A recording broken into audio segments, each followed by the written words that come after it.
I'm going to speak in English, and I'm going to talk about the daily lives of the Beta Israel monks, the Beta Israel monastic movement.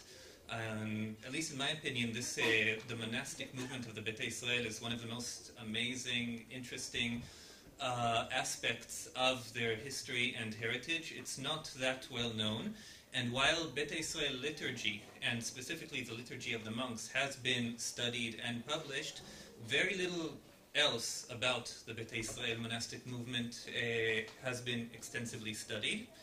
Before I begin, I'd like to thank Yad Yitzchak Ben Tzvi, the ERC project Jews East, the Center for Study of Christianity at the Hebrew University, the Ruth Amiran Fund for Archaeological Research in Eretz Israel, and Mandel School for Advanced Studies in the Humanities, all of which are supporting my research. Before we dive into the specifics of what it actually meant to be a Beta Israel monk, it's important to give a little bit of a background of what this monastic movement actually is and what its beginnings were.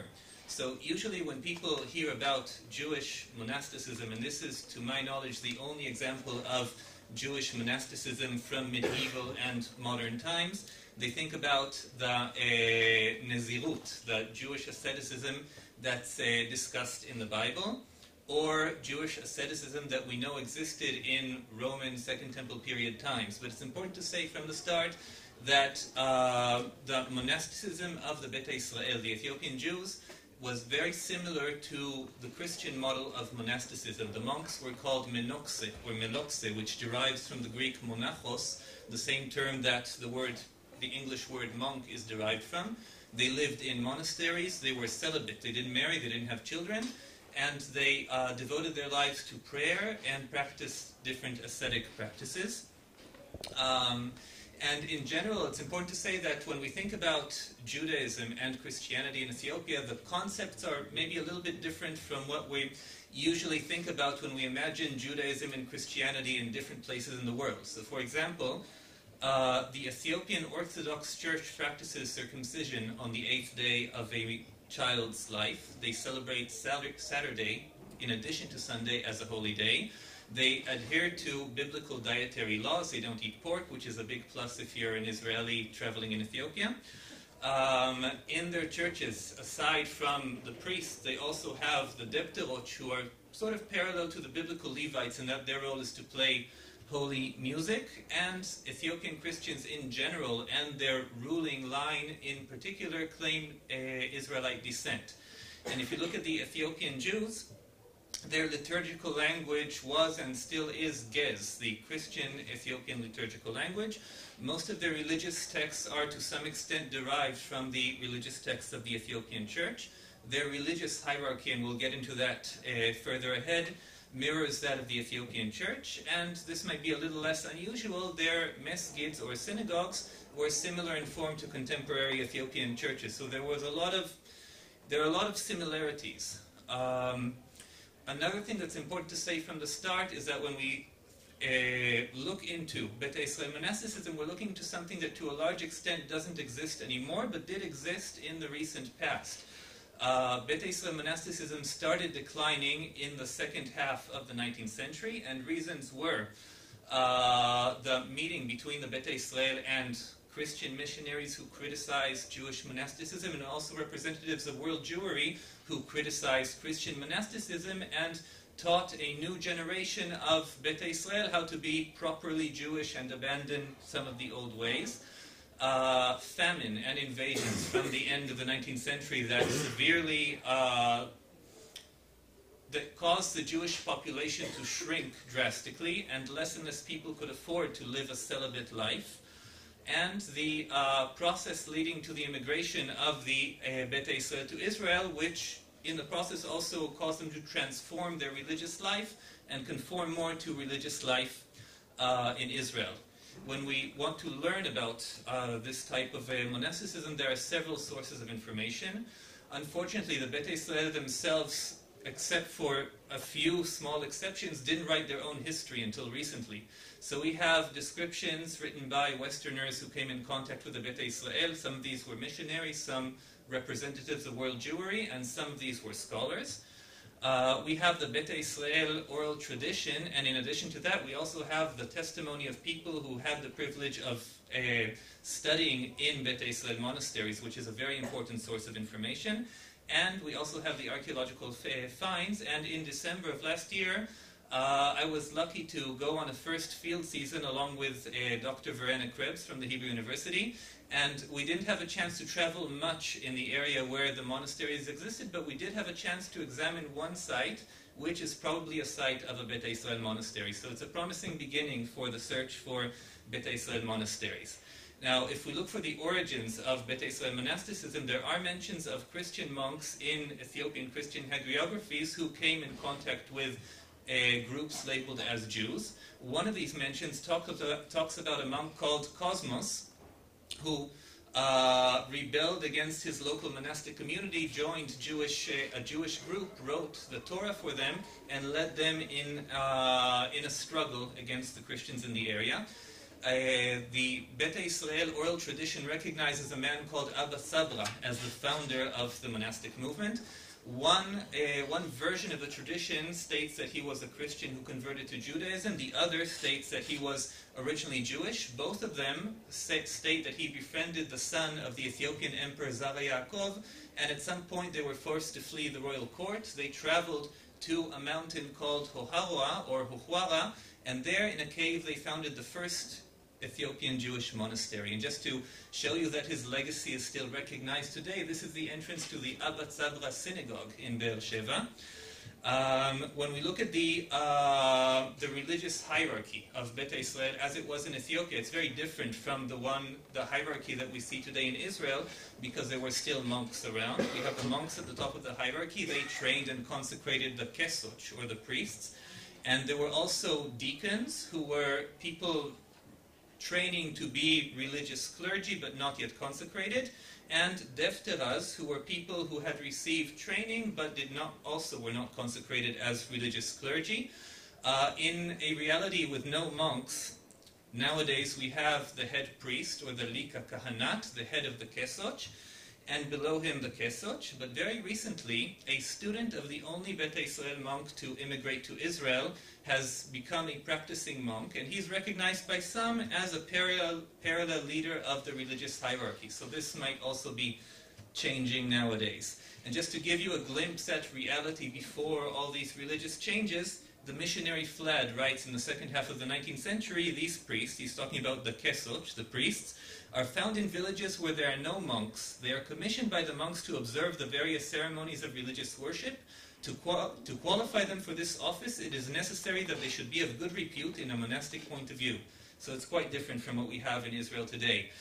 When we think about the roles of the monks, what they meant to the community, the monks were the supreme leaders of the Beta Israel, both in religious matters and also in non-religious matters. They were credited with writing much of and shaping the liturgy, the prayers, and they were also those who trained and consecrated the priests, the lay clergy. And there was also a system of hierarchy within the monastic order. So for instance, Feitlovich, in the early 20th century, visits the Beta Israel monastery at Goraba and writes, at the head of the priests, and he's talking about monks in this case, is an old respected 90-year-old man. His name is Abba Arian, and he is also the head of the community. So we have the lay community, the monastic community living next to them and also leading them, and we have one monk at the head of the monastery. Halevi, who visits in the second half of the 19th century, writes that in the different provinces there were monks who stood up, who led the other monks in the provinces. So we have a division into provinces. And Flad, also writing in the second half of the 19th century, writes that each province is led by a monk, and one specific monk leads all the monks from the different provinces. So we have a complete hierarchical system through which the Beta Israel could govern themselves and maintain contact with one another.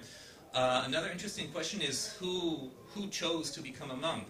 And we have, there were a number of options. One option was a young child could choose to receive religious instruction and go to a monastery.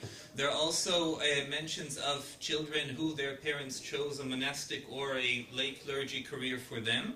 And there are also indications that some elderly people chose to spend their retirement as monks and live closer to God in their last years.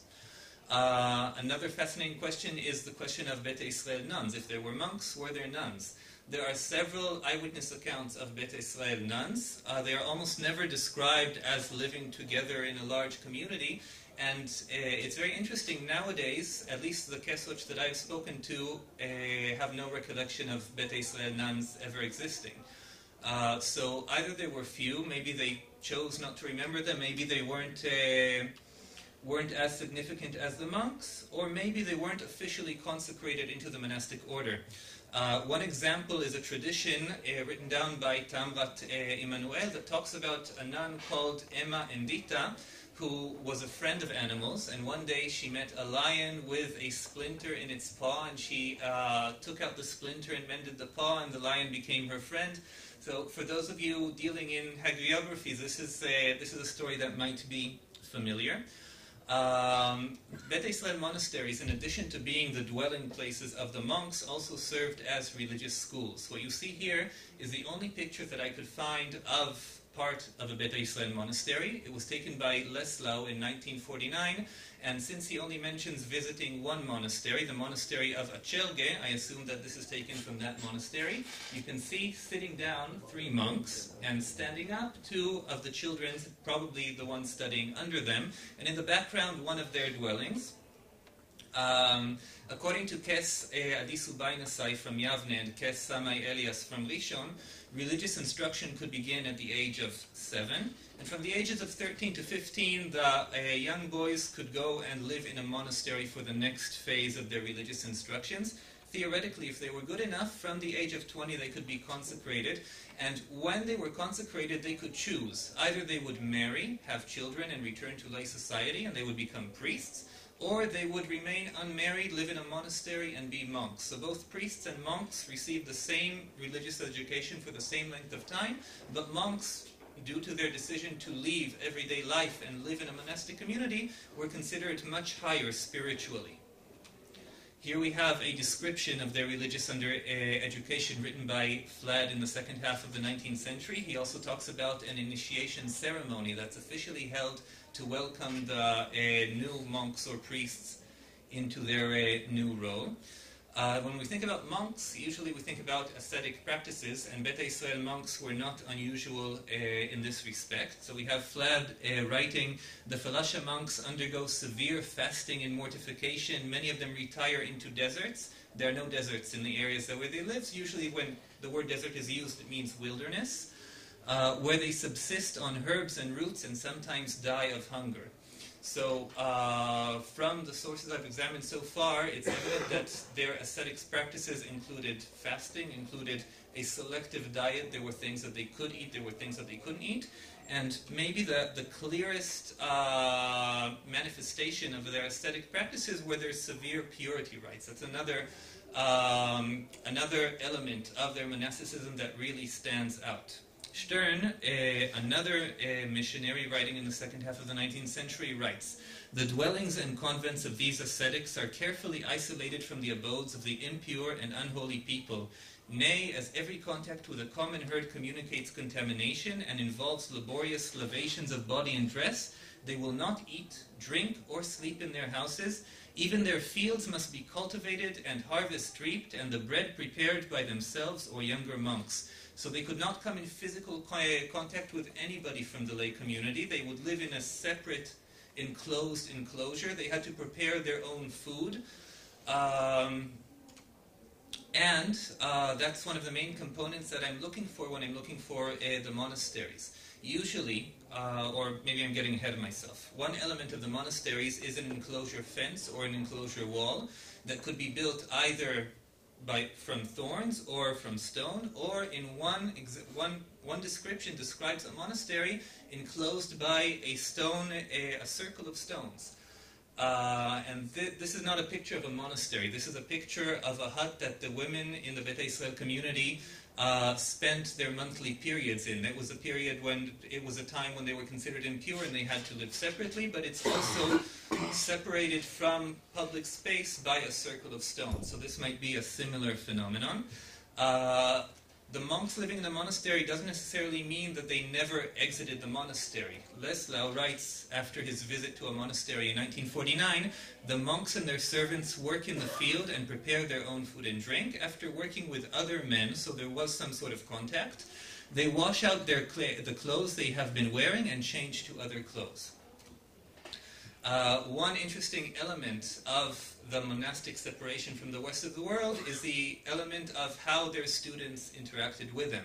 In order to enter a monastery and receive religious instructions, the students had to wait outside the monastery for 7 days, and in these 7 days immerse themselves in water to purify themselves, and also eat only uncooked chickpeas soaked in water. And this is an example of some of the chickpeas growing near what might be a monastery site. Only after that they could enter, and whenever they wanted to visit their families, and they wouldn't do that frequently, they would have to undergo the same week of purification before going back inside the monastery to continue their religious instruction. So it was a big deal to enter a monastery and learn from the monks. From the sources that I've examined so far, I've tried to divide the monasteries into different types so that I know what to look for.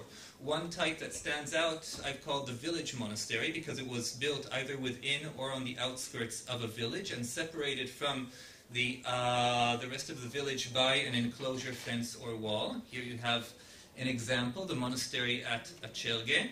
Another one you could label an isolated monastery. It was built not too far away from Beta Israel villages, but on a bit detached from the villages on a mountaintop. One important difference was, in a village monastery, the mesgid, the prayer house, was shared by the monastic and the lay community. And in an isolated monastery, because it wasn't within a village, the monastic community had its own prayer house. You have another example. There were also monks who would go into the wilderness for periods of isolation, but at least the sources that I've found and examined so far state that the monks left the monastic community and also returned to a monastic community in the end. So I don't think there were monks that decided to live their entire lives alone in the wilderness. This is just an example of some of the monasteries that I was, I hope, able to pinpoint on a map to show you that there were monasteries in almost all areas inhabited by the Beta Israel, and that the information that can be gathered today can allow for exact pinpointing of the monastic sites. The prayer house, in cases when the monastery was situated within or near villages, had to provide a solution that enabled monks and laymen to pray together in the same structure. On the right you have the plan of a typical Ethiopian church. On the left you have a plan of a typical Beta Israel synagogue. You can see that they are similar, but there are differences. For instance, in the synagogue you can see the sacrificial altar outside the structure. The Beta Israel would conduct sacrifices up until recently. In cases when a monastic community lived together with the lay community, the synagogue was divided by a wall, and there were separate entrances for the monks and for the lay community, so they could pray in the same structure without coming in contact one with the other. Another interesting issue is the issue of economy in the monasteries. How did the monks make a living? They had a few sources of income. One was the monks and the priests were considered by the Beta Israel to be maybe the unofficial heirs of the biblical priests, in that the community would give them a percentage of their crops. So that was one way that the monks could make an income, but there are several descriptions of the monks working in fields as farmers, and also of the monks manufacturing different objects and selling them. So they had to make their living in a similar way to the other people in the Beta Israel community. And another interesting aspect is the aspect of land ownership. This is very interesting because in Christian monastic communities, a very central element of monastery economy was the monastery's ownership of land and right to tax different portions of land. Beta Israel, or at least many of the Beta Israel, lost their rights to own land in the process of the battles between the Beta Israel and the Ethiopian Christians. So did Beta Israel monasteries own land? I could only find one source that might allude to this. This was written by Feitlovich in the early 20th century, and he writes about the main Beta Israel monastery at Huhwara. In the past, the falashas in Hochwara were farmers owning their own land. Now they are left with only a few small plots in the mountains, recognized by the government as a property of the temple. And when he writes temple, what he actually means is the main synagogue in the monastery. These plots are cultivated mainly by priests who are sustained by them, but together with them work with lay falasha farmers. So to conclude, in this examination, I've tried to pinpoint some of the unique qualities of Beta Israel monasticism. And one of these unique qualities is them being a monastic movement that leads a religious group, but also leads a people in general. I know of no other example of a people being led by a monastic group. Another interesting example is the consecration of priests. In the Christian church, there are monks who are consecrated as priests and bishops and so on, and could consecrate clergy. But these were two parallel systems. Somebody could be an unconsecrated monk and still be a monk and still be a monastic leader. In the Beta Israel model, all monks, by the virtue of them being monks, are above the priests in the religious hierarchy and consecrate and oversee the work of the priests. Another interesting aspect are the purity laws, which are unparalleled in other segments of Ethiopian society. Ethiopian Christian monks do observe a number of purity laws, but they are nothing like the laws observed by the Beta Israel monks. This might not be completely unusual, but because the Beta Israel monks were the leaders of the community, their monasteries were designed in a way that enabled them to keep their purity laws, but still come in frequent contact with the lay community. It maybe goes without saying, but it is remarkable that we have a monastic movement that reminds us a lot of Christian monastic movement, but it championed the Jewish identity of the Beta Israel. And when Christian missionaries began an effort to convert the Beta Israel to Christianity, their main opponents were the monks, the only ones who had enough religious knowledge and enough motivation to oppose them and maintain the religious identity of the Beta Israel throughout the ages. So I'll end with a quote from an interview with a member of the Beta Israel community who said, these monks in Ethiopia, I think it really helped the Beta Israel exist. They taught the laws of the Torah, taught the priests, and I think it is due to them that the Beta Israel survived. Thanks.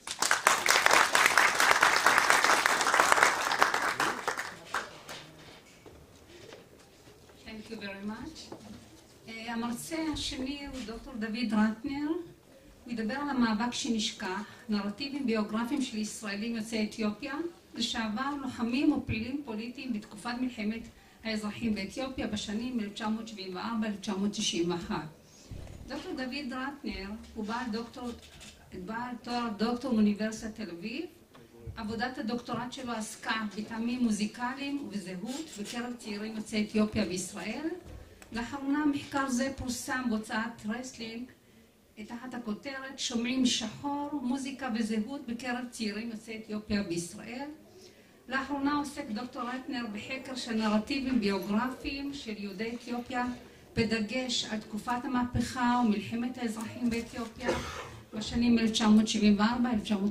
1974-1991. את תוצאות מחקרו הוא יציג כאן. במקביל משמש דוקטור רטנר כראש מחקר ברמה, הרשות הארצית למדידה ולהערכה במשרד החינוך. בבקשה.